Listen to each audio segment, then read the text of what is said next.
ഞാൻ ആത്മീയമായിട്ട് ഒരുപാട് വളരാനായിട്ട് അനാഥാലയങ്ങൾ സന്ദർശിക്കുകയും അതുപോലെ തന്നെ പൊതിച്ചോറ് വിതരണം ചെയ്യുകയും ഒക്കെ ചെയ്തു. അപ്പോൾ ഓരോ ഘട്ടത്തിലും മാതാവിൻ്റെ കൂടെ ഉണ്ടായിരുന്നു. ഞാൻ എപ്പോഴൊക്കെ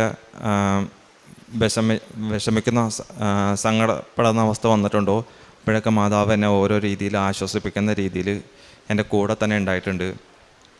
ഞാൻ ഇങ്ങനെ രണ്ടാമതിങ്ങനെ വിസയ്ക്ക് വെക്കണോ വേണ്ടയോ എന്നുള്ള രീതിയിൽ ഇങ്ങനെ വന്നു കഴിഞ്ഞ് കഴിഞ്ഞപ്പോൾ എൻ്റെ ഏജൻസിയിൽ നിന്ന് അവർ വിളിച്ചിട്ട് പറഞ്ഞു,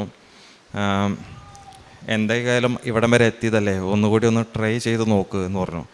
അപ്പം ഞാൻ അങ്ങനെ ഇവിടെ അഞ്ചാമതായിട്ട് ഉടമ്പടി പുതുക്കി ഇവിടെ വന്ന് ഞാൻ ഒരുപാട് കരഞ്ഞ് പ്രാർത്ഥിച്ച അമ്മയുടെ അടുത്തമ്മ ഇനി നിരാശപ്പെടുന്ന അവസ്ഥ വരരുത്, ഇനി അങ്ങനെ വന്നു കഴിഞ്ഞ് കഴിഞ്ഞാൽ പിന്നെ ഇനി എനിക്ക് വേറെ അതായത്